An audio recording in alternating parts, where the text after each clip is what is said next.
I spent 2 days in Switzerland with the team behind YouTube's algorithm. Yes, you heard that correctly. Best believe I asked them so many questions, and in today's video, I'm gonna be sharing their answers. So I'm gonna be breaking down how the algorithm actually works, the myths around the algorithm, what actually happens when you stop posting, all of it. So let's just dive into it. I'm so excited to film this. Guys, they were telling me stuff that like I didn't know, I've never heard anyone else talk about, like they were dropping some serious gems. So let's start off with, how does YouTube's algorithm actually work? So in order for us to understand how it actually works, we need to understand the purpose of the algorithm. So the primary goal of YouTube's algorithm is to connect content with viewers and to maximize these connections. What this basically means is that the algorithm functions more as like a matchmaking service. Now, I've spoken about algorithms this way in the past. I'm not gonna lie, it's so validating when I talk about things in a certain way and then the actual people who created that thing says it in a similar way to me, because I'm like, oh yes, I was right. It's like a matchmaking service. So the whole purpose of the algorithm is to find content that a viewer would be interested in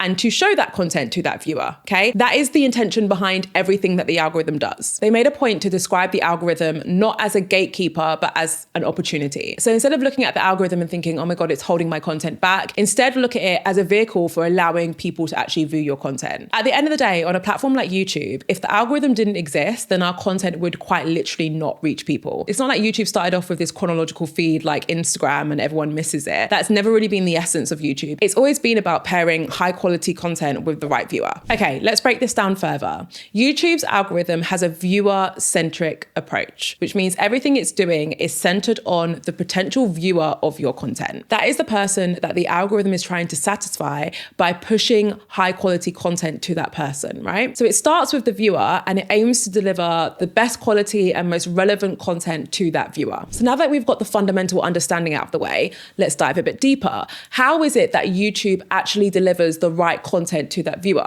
Well, they do that by using a series of data and signals. Now, there are a bunch of signals that they use to understand the viewer's preferences, but also the quality of your video. I'll break a few of these down now. I wish I could tell you the signals in order of importance. Like I wish I could tell you what was the most important one and what was the least important one. I actually asked them that and they basically just said it's impossible to determine, but I will try and give you some tips and tricks behind each. One signal that I know is ranked super, super highly is whenever they get explicit feedback about your content. So you know sometimes when you watch YouTube videos and you get that satisfaction survey that pops up, which basically asks you what your thoughts were on that video. If people are served that survey after watching your video and they take part in it, their response is counted as an algorithm signal, and that signal holds a lot of weight. So if someone says that they love your video, there's a big chance that that will help your video perform better. If they say that they hated it, there's a big chance that it will actually lead to your video not performing as well. What that means for you and I is we need to focus on viewer satisfaction. So we want to make sure that however we're packaging our video, whatever value we're promising our audience through our thumbnails and our titles,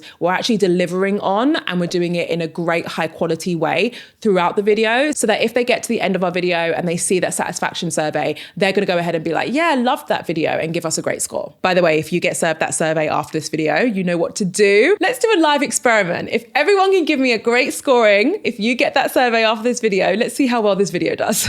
Additional point to note when it comes to surveys, and the reason why I believe they have so much weight, is because YouTube sees surveys as a way for them to gather feedback from a broader audience beyond those who actively use the like button. I think it's fair to say that if you're someone who tends to like videos, like you hit the like button when you've actually liked the video, that's probably a behavioral habit that you continue to do whenever you use YouTube as a platform, right? Whereas there's a huge group of people who don't do that at all. And it's not because they don't like the video, it's just because it's not one of their engagement habits. So I guess the survey increases the chances of YouTube being able to hear from that group in addition to those who actively use the like button. Another important signal is watch times. This is a significant factor. YouTube's algorithm will analyze the watch time or the retention of your videos. So are people landing on your video and then staying on it for a huge portion of time? Are they then clicking on another video of yours and watching that video for a lot of time? All of this adds up and paints a picture of your channel and your content being high quality and therefore ranking pretty highly in YouTube's algorithm. A top tip for this one is to not shy away from utilizing playlists, because when you use playlists, playlists and when you share links to playlists with your audience,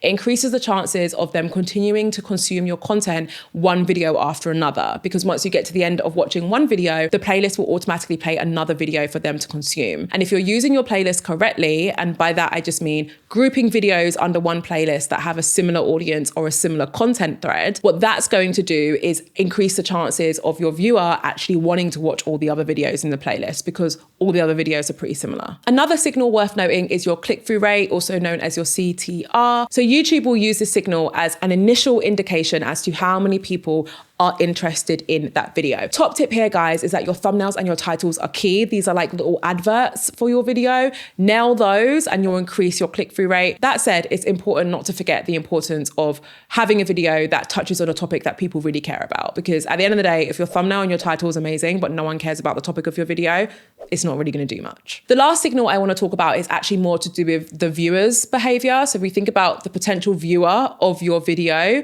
what signals are YouTube's algorithm looking at when it comes to them and how they behave on the platform? So the signals they're going to look at is whether this viewer has engaged with your channel in the past. So like, have they liked your videos or commented on your videos in the past? Are they subscribed to you? Because if they are, the algorithm will likely ensure that your future content will be pretty high up on their algorithm. So when they log in, they're probably going to see your video on the browse page, right? Also, and this is a big one, how recently the subscriber has watched your content. I've got to be honest here. They didn't say it was a big one. This is just from my own personal experience. I spoke about this on a video before, that you can sometimes have people who have consumed all of your content and are one of the first people to watch your new videos, but they're not subscribed to you. The reason why this is happening is because all of these viewer signals that YouTube's algorithm is looking for when it comes to their behavior is telling the algorithm that they like your content. So even though they're not subscribed to you, the algorithm is still going to ensure that they see your new videos as soon as they're published. I spoke about this in more depth in a video titled Your Subscribers Don't Matter. So if you want to watch that video, I'll link to it up here. So yeah, I think that's a really important signal to touch on, because what that means for you and I is that instead of focusing on getting someone to subscribe to your channel,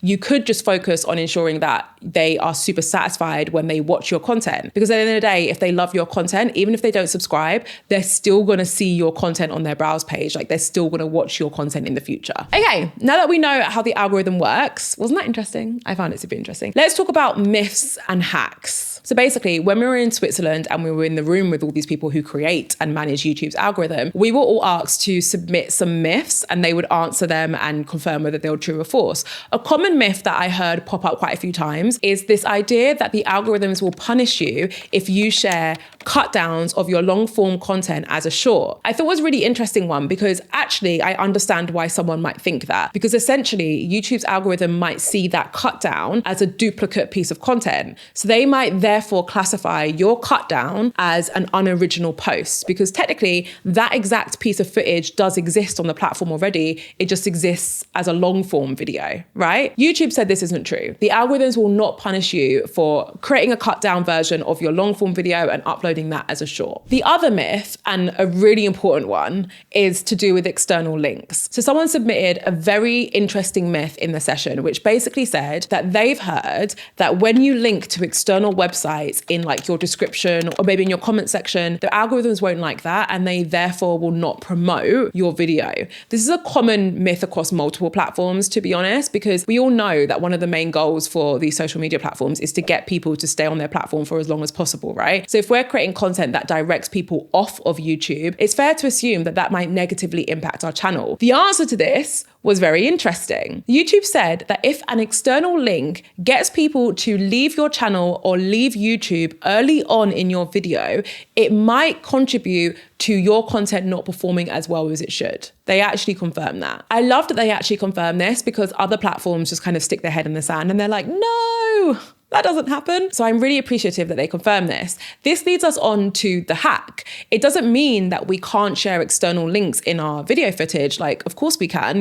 If you go to my description, you're going to see loads of external links. It just means that if we're going to ask anyone to click on those links, we should try and wait until at least the second half of the video before we go ahead and give them that call to action. Especially if we're saying, so head onto my website now and do X, Y, and Z. If we're trying to get someone to come off of our channel to go and do something else on an external platform, we should try not to ask them to do that too early in our video, because at the end of the day, we want them to watch our video for as long as possible. We know how important watch time is. If they go ahead and click off of our video after they've consumed a decent amount of it, it shouldn't have a negative impact on our ranking in the algorithm. Isn't that interesting? Sometimes I wonder if other people find this stuff as interesting as I do. No, you must do, because why else would you still be watching this?